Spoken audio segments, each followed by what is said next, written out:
Picture this, Jake and Maria, both college graduates. He's pulling in $75,000 as a project manager. She makes $55,000 in healthcare administration. Combined, $130,000 a year. They should be winning at life, right?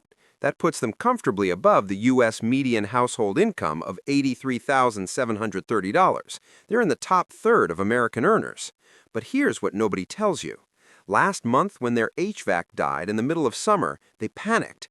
Not because they couldn't afford the $4,500 repair, but because they had to shuffle credit cards to make it happen. Two six-figure earners, living in what should be financial comfort, sweating over a home repair. If you've ever stared at your bank account and thought, where the hell does it all go? Keep watching, because what I'm about to show you will fundamentally change how you think about household income. Here's the conventional wisdom we've all been fed.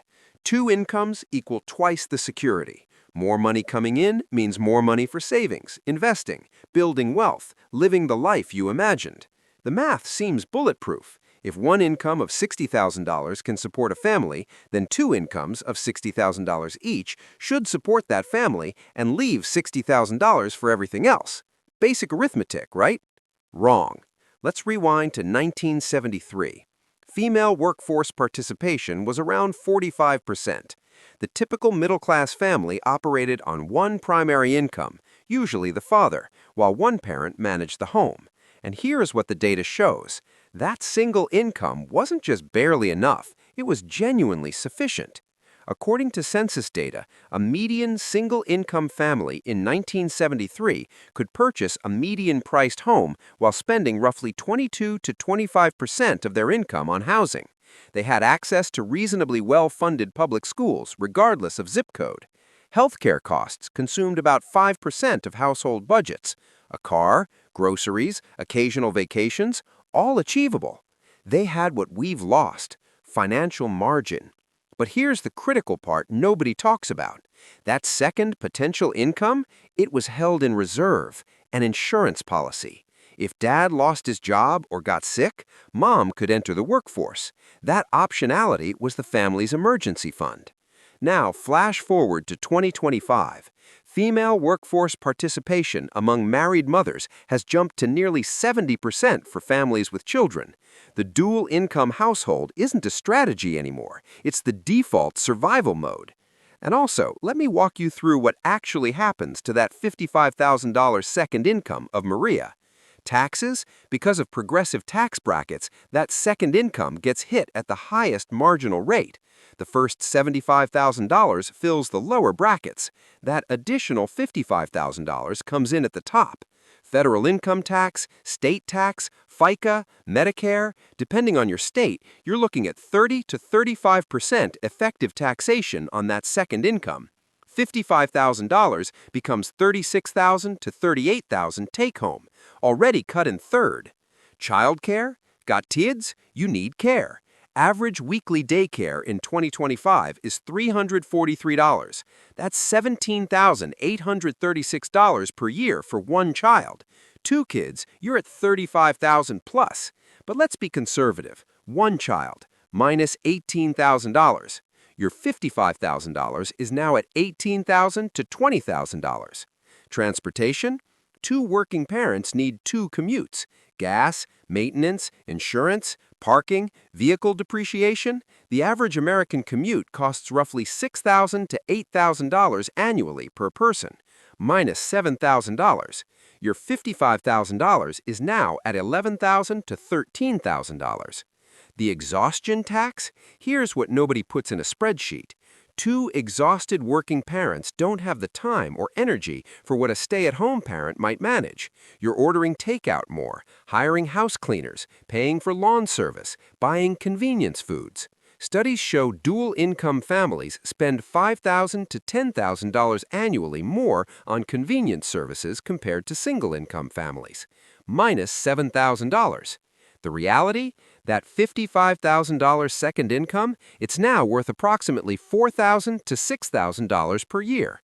Someone is working full-time, commuting 10-plus hours per week, missing family time, grinding through stress for a household net gain of roughly $100 per week.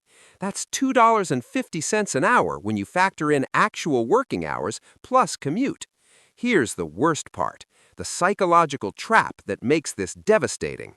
Because the gross numbers look big, that $130,000 combined income on your tax return, you feel like you're doing well. You make financial decisions based on that $130,000. You qualify for a mortgage based on $130,000. The bank looks at your combined income and says, yes, you can afford this $450,000 house. And technically, you can, as long as both incomes keep flowing, forever. As long as nobody gets sick, laid off, burned out, or needs to care for aging parents. As long as you never face one of the 1,000 unexpected life events that derail the best-laid plans. This is where the trap closes. The single-income family of 1973 had optionality. If the breadwinner lost his job, the stay-at-home parent could enter the workforce. Not ideal, but it was a backup. It was margin. It was resilience. The two-income family of 2025 has already played that card. Both incomes are fully committed to fixed monthly expenses. There's no backup income to activate. If either partner loses their job, the family doesn't just lose that income. They often can't maintain their fixed costs even temporarily because those costs were sized for two incomes. A 2019 Federal Reserve study found that nearly 40% of American adults couldn't cover a $400 emergency expense without borrowing or selling something. Many of those people are in dual-income households making solid money on paper. They're not broke because they don't earn enough. They're broke because their expenses expanded to consume every dollar of both incomes. Want to know why this happened? Because when dual-income families became the norm, something fascinating happened in the housing market. In the single-income era, families competed for housing based on one income. When dual-income families became standard, purchasing power for the same houses suddenly doubled. Economics 101, when everyone has more money to spend on a fixed supply of goods, prices rise. Families started bidding up property prices, especially in desirable school districts. The median home price to income ratio has risen from 3.5x in 1985 to 5.0x in 2025. You're now paying 5 times your annual income for a home, compared to 3.5 times what your parents paid. And because good schools are concentrated in expensive neighborhoods, families use their dual incomes to outbid others for access to quality education. You're not paying private school tuition, but you're paying the equivalent through your mortgage premium.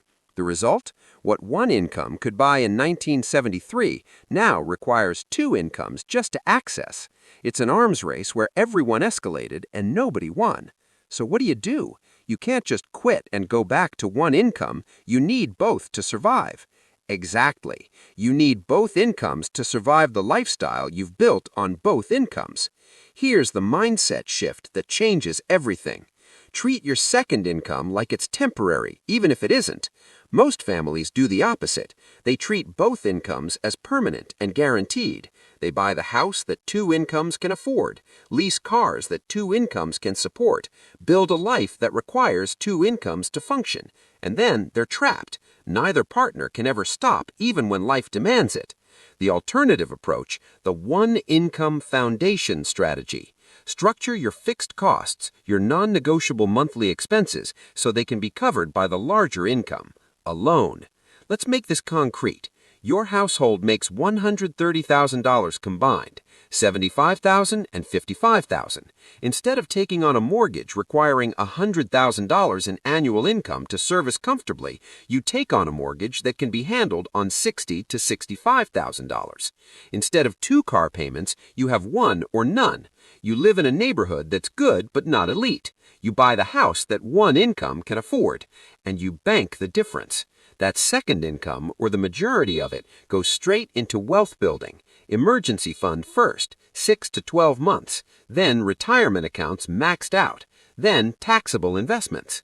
So, the families thriving in 2026 aren't necessarily the ones earning the most. They're the ones who preserved their flexibility, who refused to let expenses expand to consume their income, who kept their backup plan in reserve instead of deploying it just to keep up. You can't earn your way out of a trap you don't even know you're in.